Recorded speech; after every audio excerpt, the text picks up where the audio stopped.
Senhor presidente, eu quero, em primeiro lugar, fazer uma saudação à representação do Sindicato Estadual dos Profissionais da Educação, do CEPRJ, aqui presente nas galerias. E ao saudar o CEPRJ, eu quero também, deputado Flávio Serafini, me somar a esse pronunciamento sobre esse episódio estranho, no mínimo estranho, que aconteceu recentemente com profissionais de educação da rede estadual.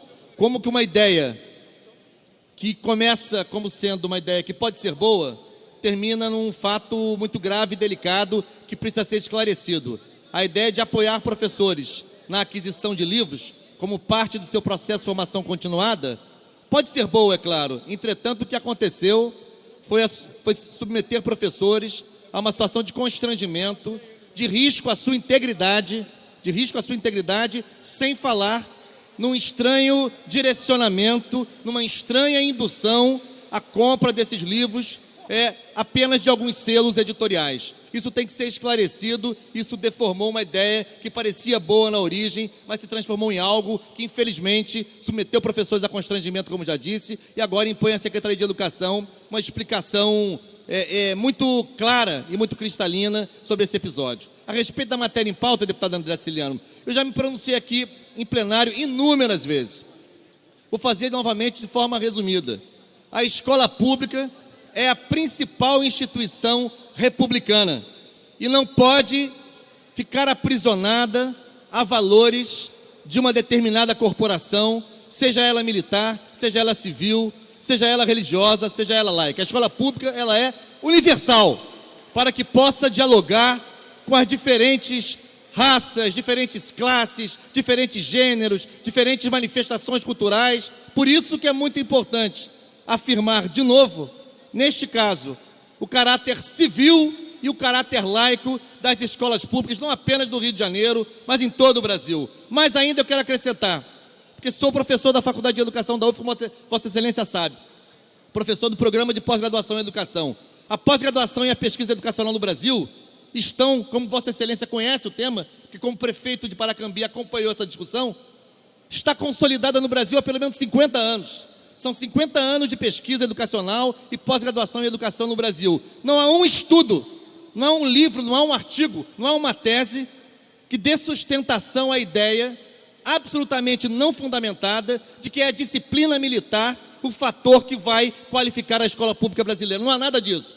Há pesquisas que mostram a necessidade de valorizar e profissionalizar os profissionais da educação, há pesquisas que mostram a necessidade de aperfeiçoar e modernizar o currículo, diversificar de estratégia de avaliação, aprofundar a relação escola e família, diversificar os ambientes pedagógicos na escola. Tudo isso aparece na literatura especializada como fundamento de propostas para melhorar a escola pública. Entretanto, em nenhum momento, deputado Carlos Mink, em nenhum momento aparece uma discussão sequer sobre a militarização das escolas públicas como fator de melhoria das escolas. E mais, esse é um projeto que não faz menção, deputado André Ciliano, não faz menção à Constituição brasileira, ignora a LDB, ignora o Plano Nacional de Educação, que prevê gestão democrática, não só no seu artigo 9º, mas na sua meta 19, ignora a nossa legislação estadual. A lei que instituiu em 2005 o Sistema Estadual de Ensino do Rio de Janeiro deixa muito claras as competências e atribuições do Conselho Estadual de Educação como órgão normativo desse sistema. E escolas militares aparecem pairando sobre tudo isso como se elas se bastassem por si mesmas. E mais,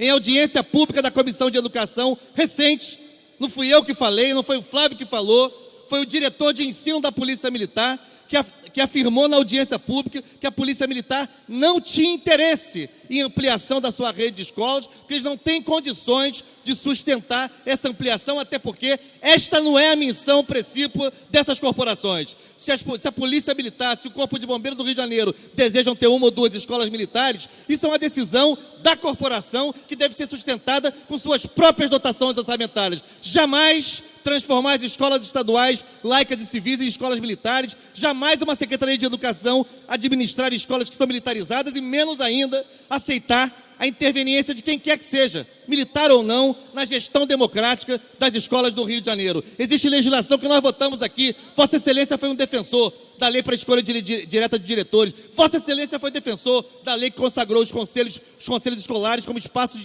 diálogo sobre as políticas escolares. Portanto, não vamos retroceder vamos oferecer toda a resistência a esse processo que está mal escrito, mal fundamentado, trabalha com conceitos que ninguém sabe quais são, e eu acho que o governo vai ter que elencar aqui, deputado André Ciliano, as suas prioridades. Nós temos orçamento para votar, nós temos a lei das concessões para votar, nós temos a lei dos fundos para votar, nós temos colégios militares, o governo não vai conseguir encaminhar isso tudo aqui. Então, é muito importante que o governo também elenque as suas prioridades e no que nos couber, vamos oferecer resistência no debate aqui em plenário e em qualquer outro fórum para mostrar que essa ideia disparatada de massificar as escolas militares não se presta a nenhum processo de melhoria da escola pública, mas apenas de intervir, fazer uma intervenção militar no espaço da escola pública republicana. Não aceitamos, o nosso voto é contrário.